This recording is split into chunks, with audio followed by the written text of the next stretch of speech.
The misconception that people have about introverts is that it's like a weakness. It's like you can't be amazing as an introvert, and which is extremely untrue because I built like a 500,000 platform using my words as an introvert. I'm a recruiter as an introvert. I can go to parties and have fun as an introvert, but I need my time alone.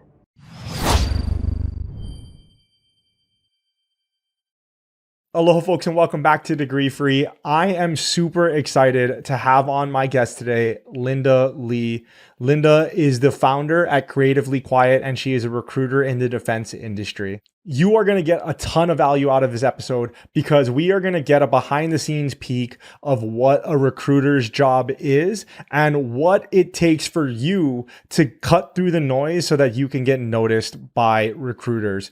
We also talk about what it's like to be a recruiter and how the pay structure works and the different qualities and skills that you need to break into that industry. Linda has also built up over 500,000 followers on LinkedIn, and we go over the basics of content creation so that you can get started. As usual, show notes to everything that we talked about is going to be at degreefree.co/podcast. You can say hi to Linda on LinkedIn. That's Linda Lee, L-E. And you can also say hi to her at creativelyquiet.com. And without any further ado, please enjoy this conversation with Linda Lee. Linda, we have been trying to make this happen for almost a year. And I was telling you this before we started recording, but I went back to our original email. And our original email was in January. And we finally were able to settle on a time. Thank you so much for taking the time. Thank you for having me.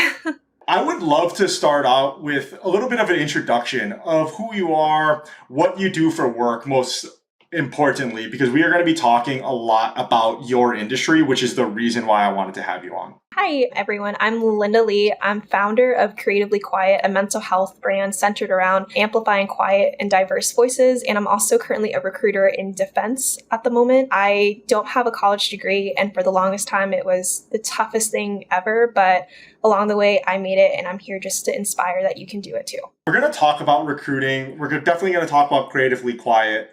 But to begin, I would love to start with your past and how you got into the recruiting staffing industry. Because I was looking at your LinkedIn, and the LinkedIn doesn't always tell everybody's story. So I'm not sure what jobs you held prior to this or jobs that aren't on LinkedIn. But you went from Bank of America to recruiting. How did you make that transition?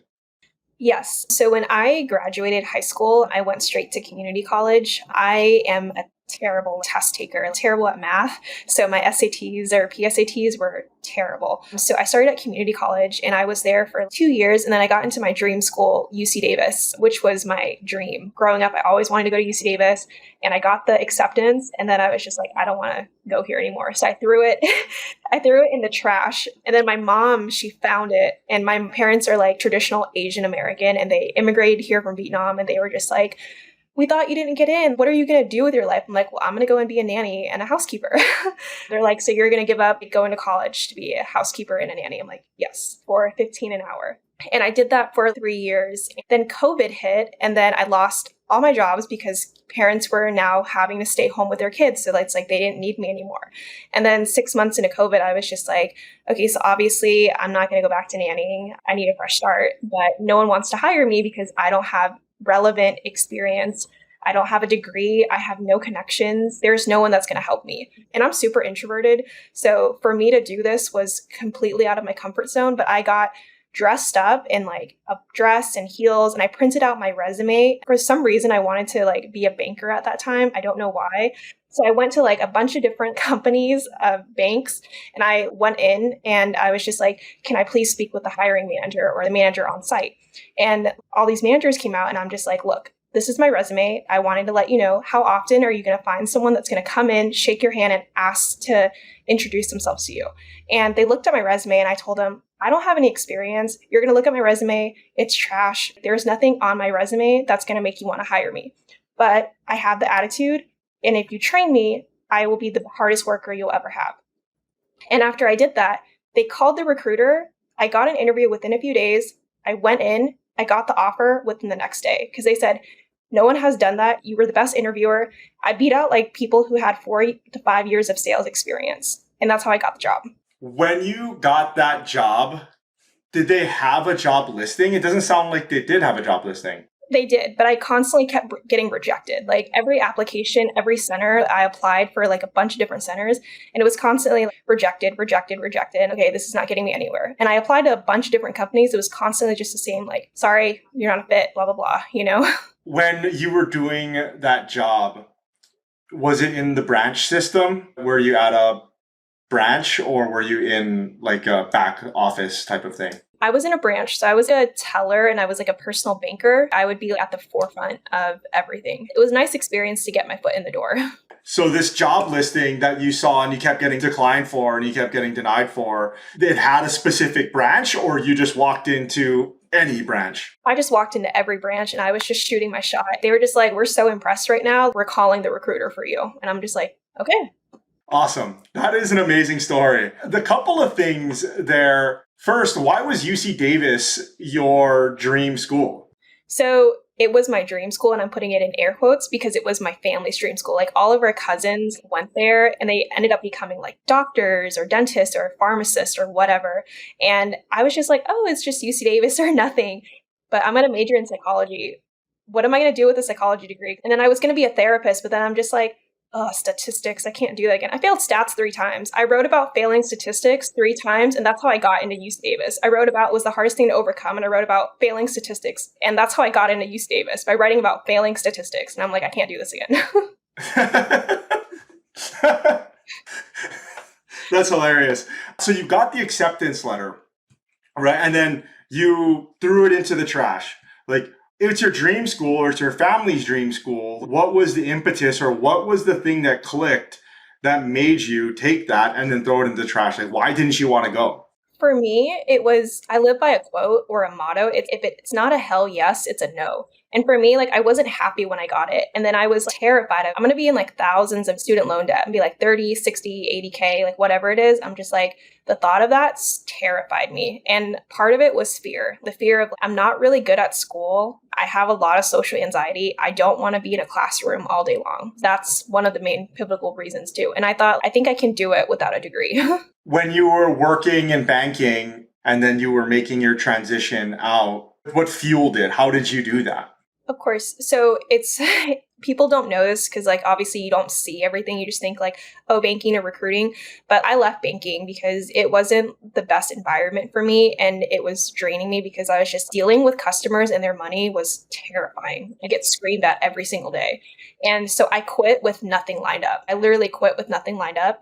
And then I worked at Whole Foods for a few months because they were the only place that wanted to hire me, because any company that I applied for after Bank of America, and I was really honest, and I don't know if I should have been, but they're like, you have a gap. You left a company without anything lined up. You're a walking red flag. And they constantly kept pointing out, like 95% of the hiring managers, they'd be like, you don't have a degree. And I'm like, okay, but what's the point? This is an entry-level role. And they're just like, but you don't have a degree. You got into college and you chose not to go. I'm like, and what's your point? Like, do I really need a degree to do this entry-level role that you said that you will train for? They're like, sorry, you're a walking red flag. I'm like, okay. And the only company that would hire me was Whole Foods at the time, because every company was like, you're underqualified, you're overqualified. And Whole Foods was just like, hey, you have like a teller experience, but you want to get paid for half of it? Totally fine, we'll take you. And then from Whole Foods, you did that for how long? I was literally only there for like 1 to 2 months, and they were a very kind company because I was very transparent. I was like, look, this is just a temporary job for me to pay my bills while I keep networking and looking for something else. They're like, we totally understand, just do you. And while I was working at Whole Foods just to make some like money to pay rent, I started on LinkedIn. I didn't write yet. I was just networking. I had my open to work up. I was very transparent. I was like, I don't have a degree. And I wanted to be a recruiter because I had a good friend at the time. And she was just like, you'd be really good at recruiting. Like, you're very kind. You're very patient. You have a kind voice. I think you would really love it. And I was just like, okay. So then recruiting became my next like goal. And I started networking on LinkedIn. And what I learned from networking on LinkedIn is the people who responded to me was when I didn't treat them as a transaction. Like I would reach out and I would just be like, hi, I'm Linda. I recently quit my job and I'm trying to transition. I'm not asking for any favors or anything, but I wanted to ask if you had time, could you tell me how you got into this or what you did? And for some reason, that kind of style of narration or reaching out, I got 20 to 30 responses and they're just like, hey, we can put in a referral for you. We can interview prep you. And I was just like, oh, this is amazing. So I saw this company, it's staffing. And that company, I kept seeing everyone at that company go on to Google and Amazon and Meta. And I was just like, oh, this is really cool. It's a starting place. And at the time, FANG was all the hype and everything before the layoffs. And I was just like, oh, this is awesome. I'm going to get into this company. I'm going to work here for a year. Then I'm going to get into FANG. And then I interviewed for that company 5 times with 5 different hiring managers at 5 different locations.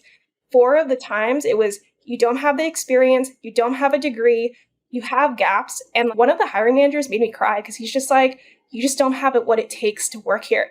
And again, entry level role, we will train, you don't need a degree. Oh my God. And he didn't have a degree either. And he shamed me for not having a degree. Yeah, I always find, to pull on that thread a little bit, I have met people like that, both by the nature of what I do and the people that I talk to, but then also internally when I was working, I worked at actually a bunch of banks for a while, and then all the other jobs that I did. And I always thought it was funny when the degree-free person got into a position of power and then they gate-kept that job or that industry with the paper mindset is what we call it. Show me this piece of paper and then I'll let you through it. Then I'll grant you an interview and then maybe you have what it takes. But then it's like, wait a minute, you don't have that same piece of paper. I don't understand. I don't understand what's going on. Yeah, it was really defeating. And I was just like, this was your first job too. Now you're a director level. I don't understand. It was just the most heartbreaking thing ever. I'm going to give up now. And then they reached out again. They're like, hey, we have one final position at this final location. This manager is really nice. The other 4 were really mean. I don't know if I believe you. So I was showing up to this final interview, virtual, and I usually dress up, look nice. My hair was a mess. I was in Pokemon pajamas. They're not going to hire me. I'm just like, I don't really have any motivation anymore to try. But then for this hiring manager, she was very different. She was just like, so this is your 5th time interviewing for this company with me, which is the 5th manager. Can you tell me what the other managers said about you that you didn't get hired? And then I was just like, they told me I just didn't have what it took. They told me that I didn't have a degree. I have gaps. I'm not going to make it. And then she said, interesting. She's like, well, obviously you don't have the experience, but can you tell me about you? What makes Linda capable to be able to work here? And I just told her about my upbringing, every challenge that I was able to break through, how I didn't have a degree and I had to fight my way into a corporate. And I just kept going on in that. And she told me, I don't have a degree either, but I made it. I'm one of the most successful recruiting managers here. I started at the bottom too. And she told me the first time she interviewed, they shut her down because she was a banker and she didn't have a degree. And then she told me, if I gave you a chance right now, would you take it? But I'm going to start you as a sourcer. And then if you do well, you get promoted. And I was just like, are you sure? And she's like, we'll send the offer right away if you want it. So she gave me the offer on the spot and I signed it that night. Were you continuously applying to this company, or was it one application netting you 5 interviews? I constantly applied, but what happened was I would reach out to recruiters or recruiting managers on LinkedIn at different locations, and I would just shoot my shot and they would try their best to try to send me to the recruiter that was internal. You used the term there, a sourcer. Yeah. For those that don't know what a sourcer is, what is a sourcer? So a sourcer is typically someone below a recruiter, and they typically source candidates and screen and send it to the recruiter.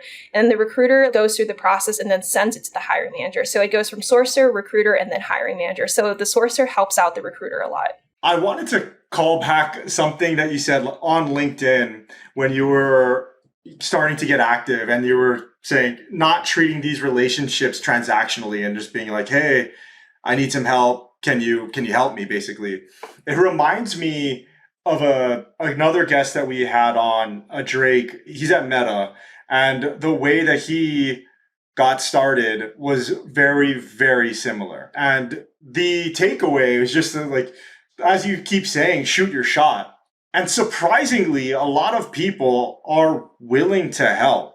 Yeah. I mean, to be really honest with you, I would be sending out, because they max it out. I think you can send 100 messages a week. So I was maxing out like 100 messages, and I was getting like maybe 5 to 10. And people were like, oh, I don't get responses, I'm going to give up. I'm like, it's like that like compound effect. You have to send like 100 to get 5. You have to send 1,000 to get 100. You're never going to get everyone to respond back to you. But it's just like, hey, one response out of 100 is better than 0.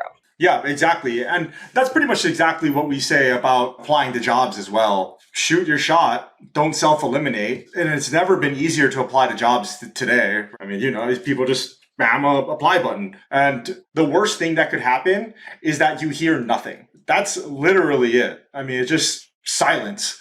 Yeah, and if they are mean to you, you can just block them. There's no need to like take it personally, Yeah, that's true. I didn't think about the mean aspect of that. That's true. I think I have pretty thick skin. When you're talking about recruiting and you got into the industry now you're a sourcer.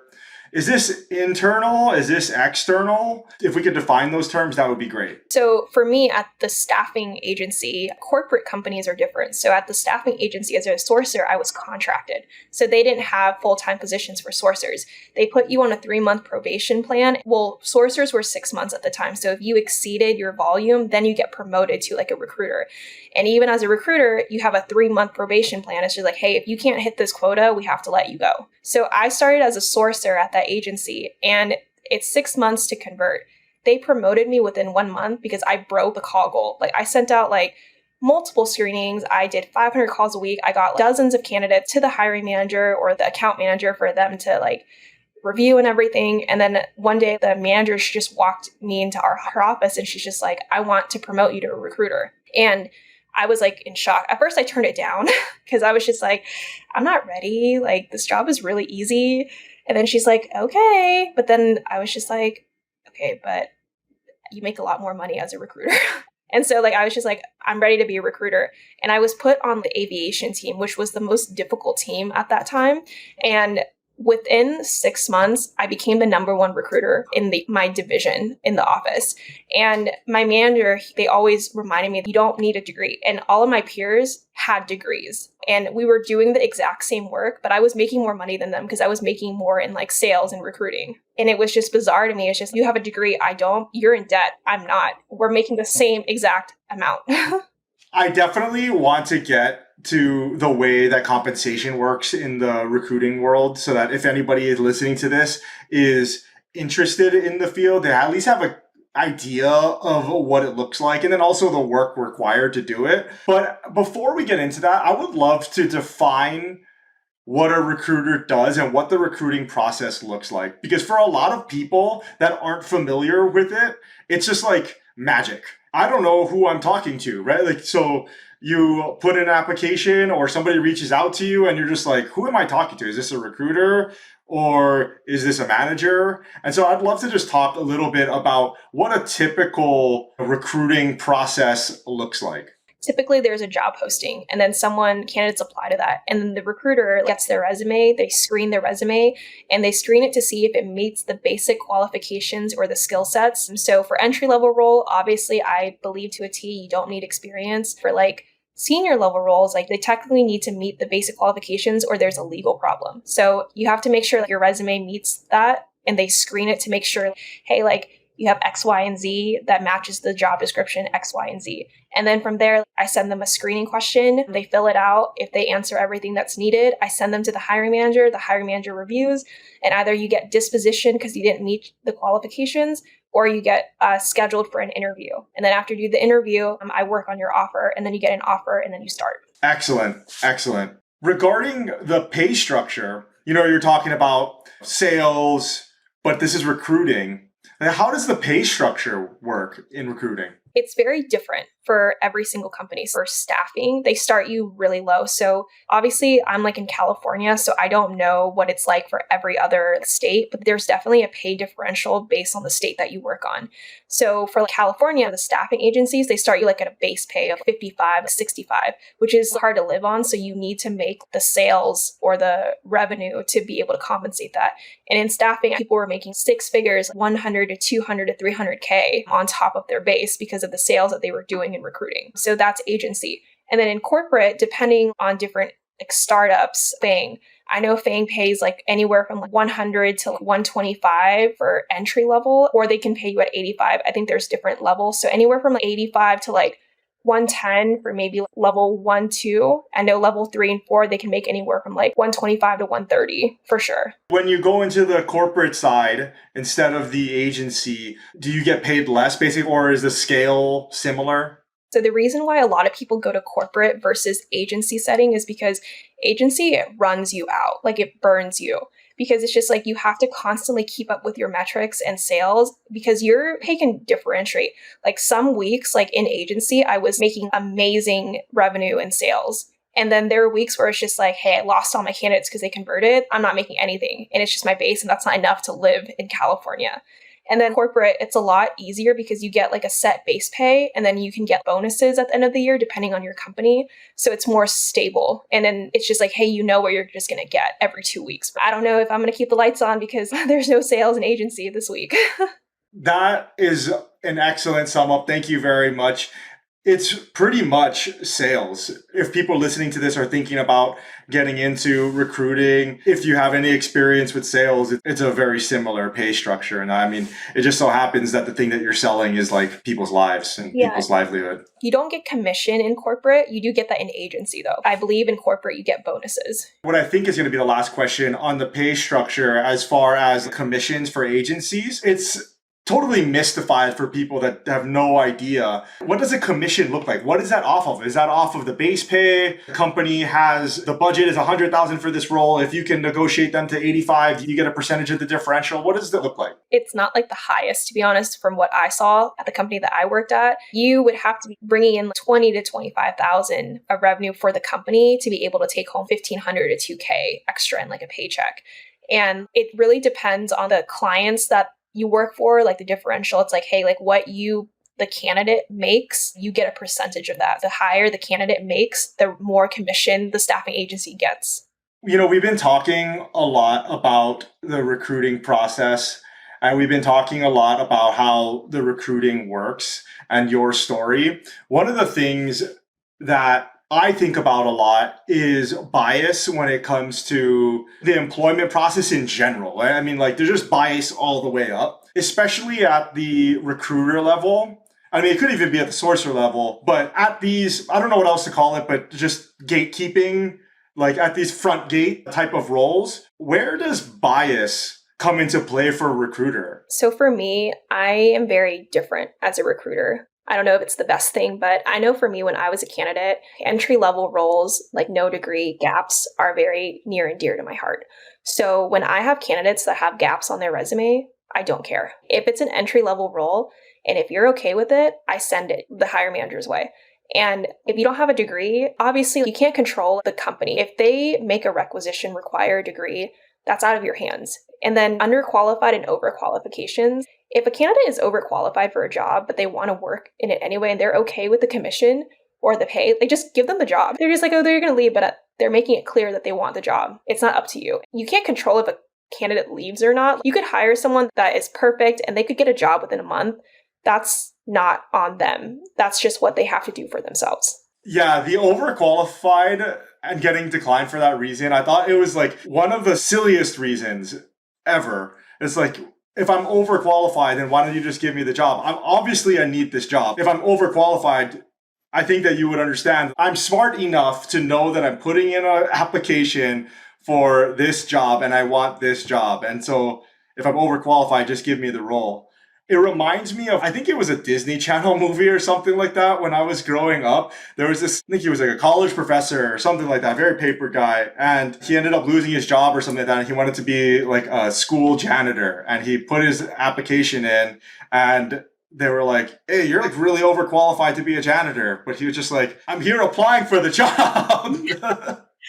Yeah, I think it's just crazy to me. I know when I was applying after leaving banking, I couldn't get a job at like grocery stores and I can push carts. I'm pretty strong. I work out every day, you know? And it was just so odd. They're like, I can't, you're a banker. And I'm just like, okay, whatever. Yeah. One of the things that we tell people when they're on our side of the application process, which is applying to jobs and trying to get hired, is it's really your job to try to connect as many dots as possible. If the one dot is their role and the other dot is your past experience, you've got to make it as easy as possible to get the hiring manager from where you are right now to where they want to be. Yeah. And I think a lot of people really struggle with that portion of it. I mean, that's the whole thing, right? It is crafting some sort of narrative and some sort of story. This is like, look, I have a background in banking, but really it's just dealing with people and I think I can do it. So why don't you give me, for the fifth time, I'm asking for a shot. Yeah, most definitely. It's ridiculous for sure. When you're looking through, candidate resumes, how do you determine what you're looking for? So obviously, there's got to be some things that the company requires, as you've said. But when a recruiter is looking through seemingly hundreds of applications, I'm assuming, what sets people apart? A lot of times people are just like, oh my gosh, if you make a resume that is so pretty and perfect. And I'm just like, dude, like some of the candidates that I work for, their resumes are all over the place. It looks like I'm like trying to find Waldo with how many spaces there are. For me, what I love about the company that I work for is just that they're really lenient. They're really just looking to see if you have what the job description is looking for. Obviously not entry level for positions, but does this person have the desired basic qualifications? We use skill sets, ATS, just to highlight the skills. I know when I do entry level roles and it's multi-hire recs, I screen every single resume. One rec had like 200 applicants. We screened them all and we sent the ones that wanted to move forward. And then it was up to the hiring manager. It was entry level. Hey, no experience needed. So you screen everyone. Everyone got a shot. To give people an idea of how many people you're screening or how many applications you're screening and how long it takes, like in a day, for how long does it take you to screen an applicant? Honestly, working in an agency, it made corporate so easy. It'll take me like a few hours to get through multiple recs. It's really not that challenging because it's just like, hey, I have my template and I have the questions that I want. I'm just used to it. I've been doing it for 2 years. So you just have to be organized. So it's really easy to just fly by. Sometimes I can screen up to like 100 applications a day sometimes. When you're doing 100 applications a day, how long are you spending on each application then? I just want to get a sense for the job seeker, like what your job is on the other end, what recruiters are going through, so that the job seekers have people listening to this, they want a job, right? They're like, okay, I have 7 seconds to stand out, or I have 7 minutes to stand out, whatever it is. The rule is 30 seconds to a minute, because it's just like when you have so many applications, you kind of have to speed through just to see it. That's why it's so important that your resume is matching the job description that you're applying for, because we need to be able to like determine that you have the skill sets for this rec, because there's so much on our plates, like offers, meetings, screenings, calls to go through. It's hard to spend more than 5 to 10 minutes because then you wouldn't have time to screen at all. Yeah, totally. When you're looking through these candidates and when you're looking through the applicants and you're screening and you're making this decision in 30 seconds to a minute, where does your eyes go? It literally goes straight to the employment and the title that they have. So I'm just going to say, for example, let's say it's a software engineer position and that's what they applied for. I'm automatically going to look for software engineer experience on their resume. So it's so important, once again, to highlight the title and the skills that you have and to make it very known you have the experience of what they're hiring for. Yeah, sorry, getting a little into the weeds there. One, I find it incredibly fascinating. And I think it's going to be of a lot of help for a lot of people as well. It reminds me of when I was in banking. I wasn't in the branch system. I was in charge of credit underwriting. And so the people that signed the loan applications with you would kick it back my way, and then I would make the lending decision.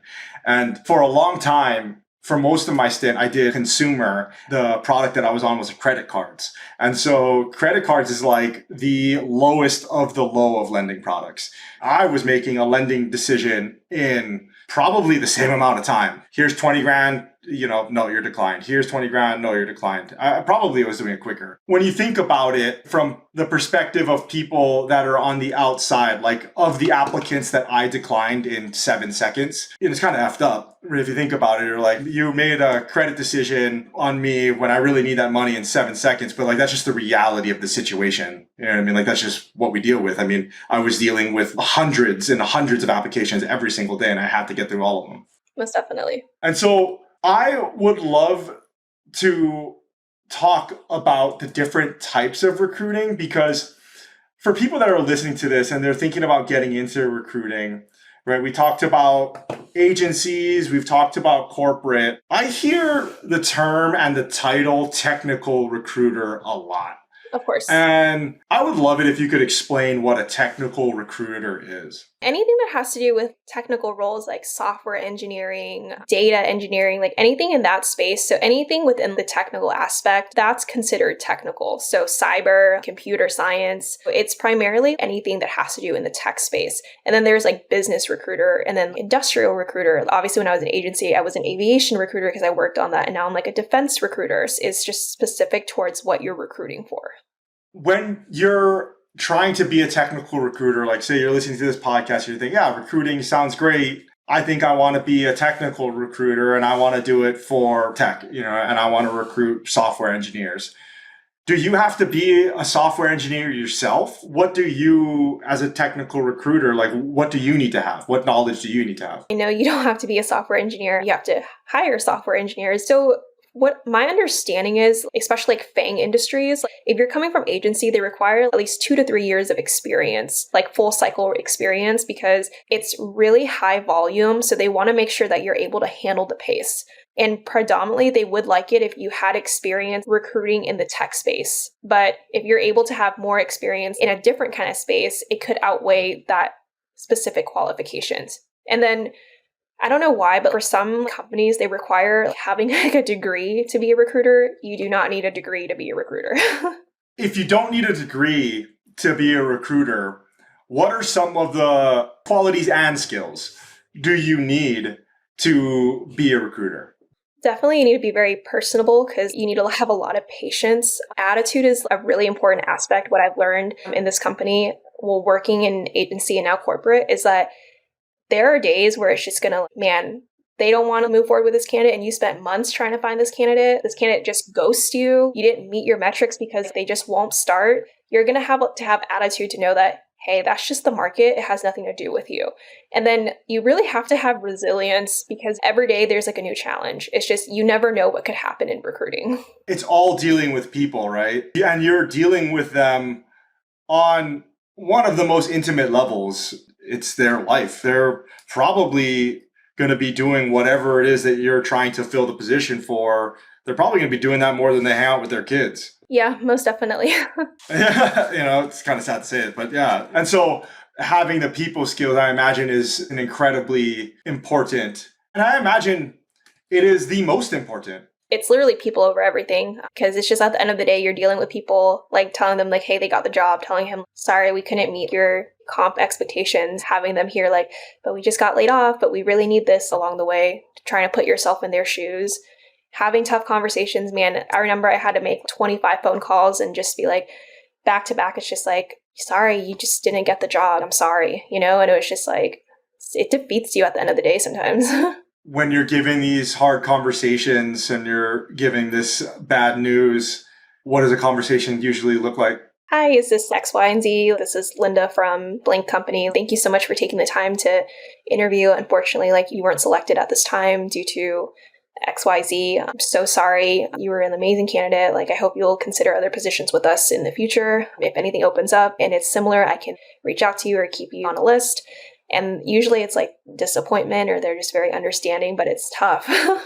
At what point in the process do you close the loop for them? At what point in the process are you giving them that call? Because you can't do that for everybody, right? This is just for people that are really deep in the process? Yeah, most definitely deep in the process. Sometimes they just are dispositioned, or if they reach out and send an email, it just really depends. But sometimes when it's just one of those wrecks where it's just, man, they were just so close. It's just a phone call felt better than just hey, generic email, sorry. Talking about the process of recruiting, and you were talking about ATS and looking at people's resumes and how difficult it was due to the volume and due to how quickly we're making decisions. Where you are now or in your industry in general, how has AI come into your role, if at all? I personally haven't used AI in my role specifically because it's more just traditional recruiting.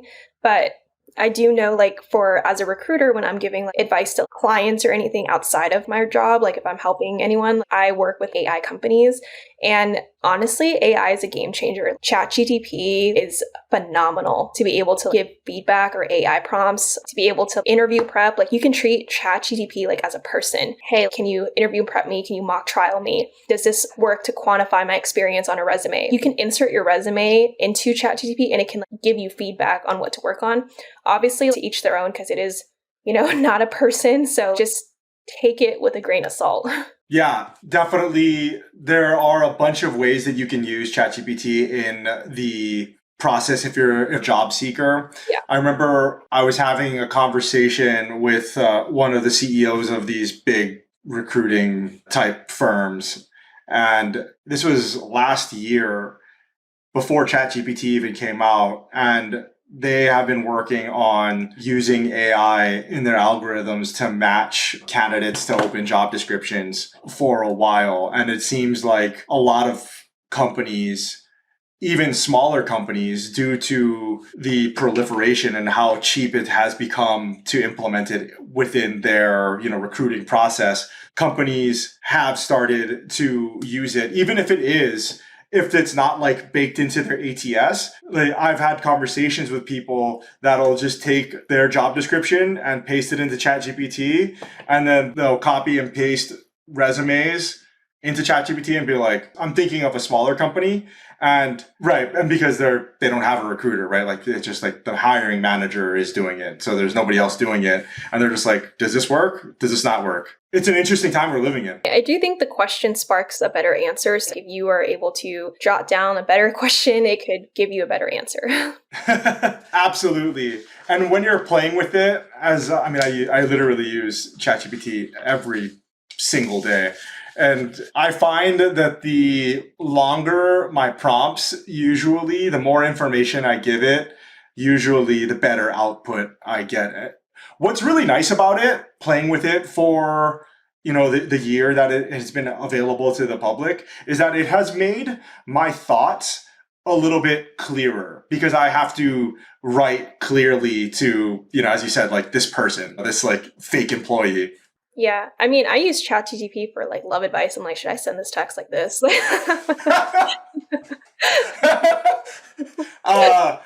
Has it been fruitful? Has it ever led you astray? I mean, when I can't see my therapist that week, it helps me feel calmer. So yeah, sure. I would love to switch gears a little bit and talk about Creatively Quiet. Yeah. With Creatively Quiet, I know that you have a newsletter. I would love it if you could tell people a little bit about it and, how they can get involved. Yeah, most definitely. So I built Creatively Quiet with a mission where it's literally quiet voices can make loud impacts. So I'm an introvert in a workplace, and it wasn't designed for us. It's designed for extroverted people. And I'll never forget like companies that I've worked for where like I would be working in a private office. They would pull me out. You got to go sit in the pit, and you got to learn to adapt to the energy in the room. And the energy in the room was blasting music, throwing a football, and chit-chatting about the weekend. I'm like, I'm here to work, okay? Or being forced to go to parties where people are drinking, blasting music, and I'm like, I don't drink, this isn't my scene. Or being told that you're not fit to be a leader or you can't be promoted because you're too quiet and too shy. But I'm meeting all my goals. I'm nice to everyone. The hiring manager reaches out to me specifically because I know how to do my job. It was ridiculous to me. But now, like in a company that I'm for, I'm welcome. They told me when I was interviewing that they could tell like I was introverted, but they told me that I was the best interviewer that they had because I gave the best answers because I took the time to think.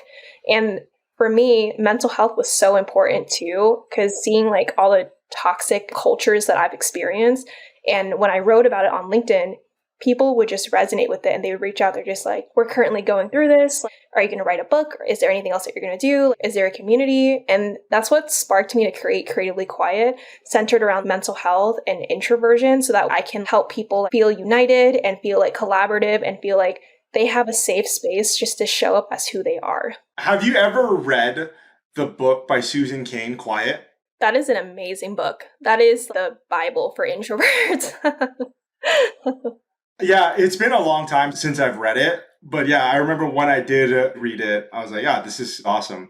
I am also an introvert, even though a lot of people think when you meet me that I'm not, or if you see me or you hear me in this setting, no, you're an extrovert. That's all learned. I thought you were extroverted too when I met you. The way that I think about it, and this is coming from, I spent a decade in restaurants. And I was a dishwasher, busser. I did all the back of the house work, and then I did all the front of the house work over a decade. And then I ended my career there as a bartender. But majority of my time as a restaurant worker was in the front of the house. And so I learned through serving tables and bartending how to put on a smile. I learned how to go on stage, basically. But then, after this conversation is over, even though it's just you and me in this virtual room right now, I'm going to go have to take a nap because this is too much interaction for today. Yeah, most definitely. I think the misconception that people have about introverts is that it's like a weakness or something. It's like you can't be amazing as an introvert, and which is extremely untrue, because I built like a 500,000 platform using my words as an introvert. I'm a recruiter as an introvert. I can go to parties and have fun as an introvert, but I need my time alone. I need to be able to process alone. I need to be my own best friend, but I can still do everything an extrovert can do. I may not just like it though. Hey there. I hope that you're loving today's conversation.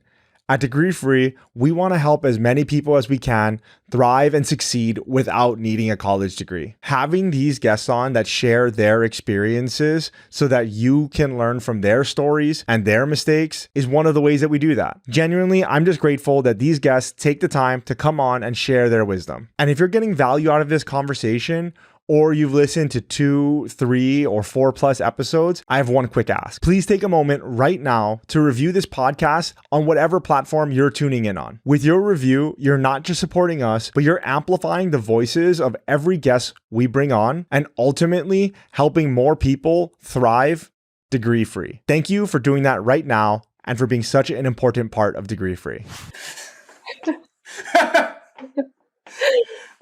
That's hilarious. I feel that. One of the things that I think that introverts have and leg up on is listening.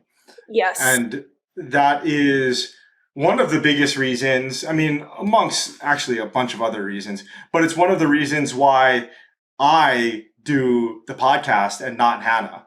Hannah is an extrovert.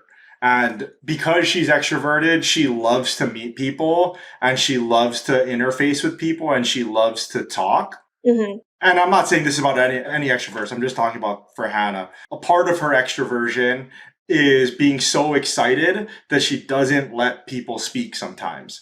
And where my introvertedness, I would rather you speak. If I had it my way, you would just show up to this Zoom room and you would talk to yourself for 90 minutes and then I would just post that. Yeah. I think that is the superpower that introverts have, which is the ability to listen. And really, when you listen to other people, you're able to create a deeper connection because the more people speak about themselves, the more they like you. Yeah, most definitely. And I don't know if you agree with this or not, but when I am in like a meeting in my former companies and there's just that one loud person who thinks that just because they're talking loudly, that means that everyone's listening. For me, in my head, I'm just like, no one has ever told you to shut up at any point in your life. Stop talking, Well, for me, I have a general allergy to meetings in general. So I am a part of the cohort of people who, whenever at the end of the assembly and everybody's like, do you have any questions? And then the person raises their hand, I want to, I want to throw something at them and take my shoe off and throw it at them. Like, no, we don't have any questions. You wait till after. Very true. From Creatively Quiet, on LinkedIn, you were talking about how you have built a tribe of 500,000 people that follow you there. I would love to spend a little bit of time talking about content creation and what that looks like, especially on LinkedIn, because here's the advice that everyone gets and then everyone gives also. You got to start networking. You have to start creating content on LinkedIn. Oh, you want to get a job? You want to get out of where you are and stop driving Uber? Okay, well, get on LinkedIn and start creating content. And then everybody's just like, the next question is like, what does that mean? I have no idea what that means. Is there any tips that you could give for beginners that, have no idea what content creation is? I have no idea what content creation is.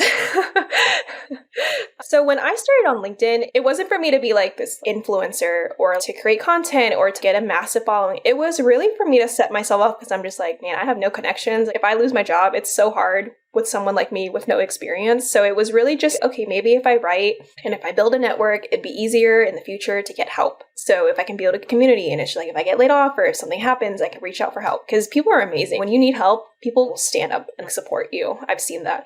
And then for some reason, I found that writing content gave me this healing that I've never experienced because I've experienced a lot like of trauma in my life, like depression, anxiety, and I never really had an outlet besides therapy, but therapy is expensive and it's only once a week.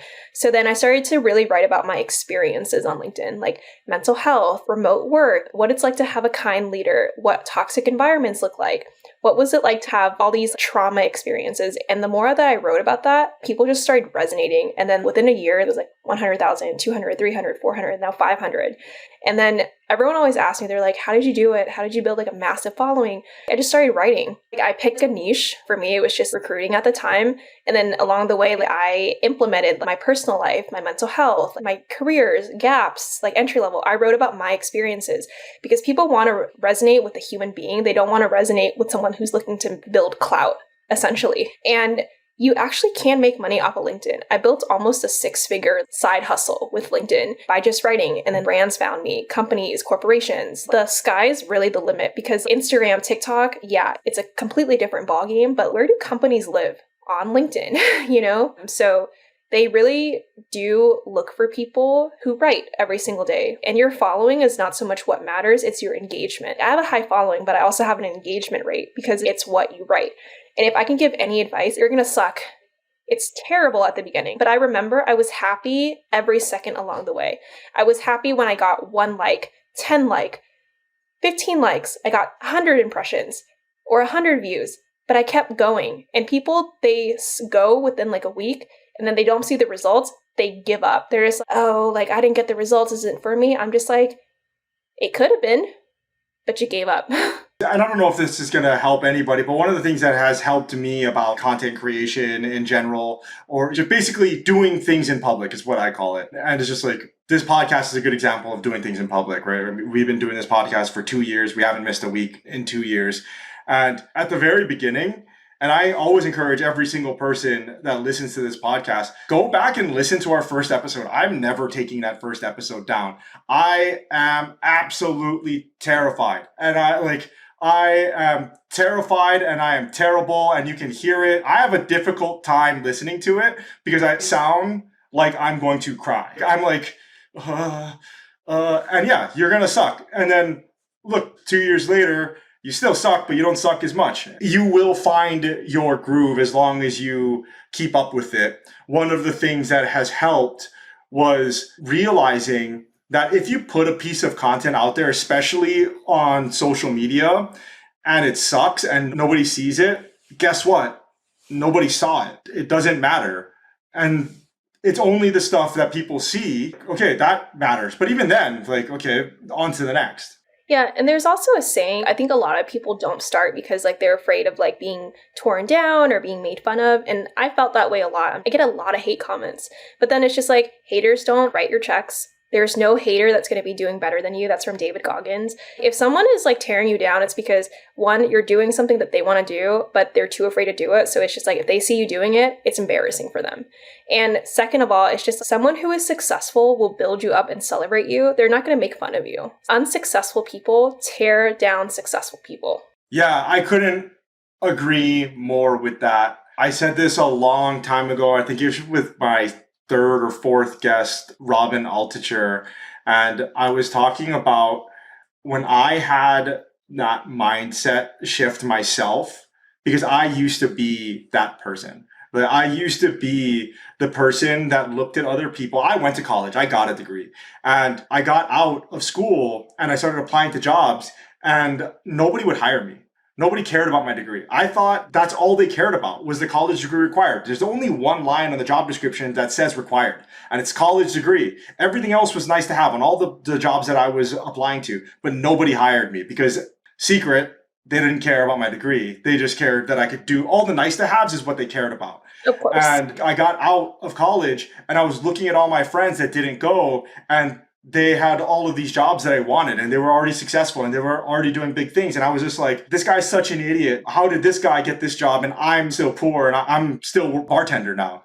And it wasn't until in my bones felt that transition to, wow, good for this guy. Amazing that John got there without doing what I did. Maybe I should ask him for advice. Yeah. I mean, I look at people who are more successful than me and I think, how inspiring. And it's so easy to be jealous or competitive, like to call it what it is, when you're not where they are. But then you have to remind yourself, you don't know what they went through. You really don't. And it's just like, but they made it. They could help you if you allow them to, instead of trying to be bitter about it. If you're upset at someone else's success, it doesn't stop them, it stops you. And Linda, I don't want to take up your whole day, so I just have a couple of questions before we head out. First, if anybody wants to follow along with your career, say hi, get in touch, what is the best place to do that? Where can I send them? Yeah, of course. So either LinkedIn, I'm Linda Lee with a sunflower, so just one E, or like creativelyquiet.com. I have a contact form there and you can reach out to me there too. Perfect. And we will put links to everything in the show notes, degreefree.co/podcast for all those listening. And last, Linda, is there any final thoughts, ideas, words of wisdom that you'd like to tell the audience that we haven't covered already? Yeah, just know that where you are is just the starting point. It's not the end point. You have so much life left to succeed and to do everything that you want. I'll never forget, like I have a friend who's close to almost 40, and sometimes I'm just like, oh my gosh, at 24, I feel so old. Like I haven't done what I wanted. And he just rolls his eyes at me and he's just like, I'm almost 40 and I'm just getting started. I'm almost 40 and I'm just beginning. I'm almost 40 and I'm living the life of my dreams. So where you are is not who you are. It's not definitive. Life can change in an instant if you allow it to in a good way. But it really takes you to be able to accelerate your life, your career, your dreams, your passions. It starts with you. It's easier said than done. The rejections are excruciatingly painful. It diminishes you, but it really doesn't. It could diminish you, but it doesn't define you. The only person that defines you is you at the end of the day. I think that's a perfect place to leave it. And I have a bunch of other questions that I wanted to ask you that we could have gotten to. And so maybe in the future we could have a round two some sort, maybe a year from now again. Hopefully sooner. Yeah, most definitely. I had the best time. Thank you so much, Ryan. How was that, folks? I know you got a ton of value out of the episode because I did. It was so great to see what recruiters actually deal with so that you know what they have to deal with in order to stand out. Once again, show notes to everything that we talked about can be found at degreefree.co/podcast. As usual, let me know in the YouTube comments how you like this episode. Until next week, aloha.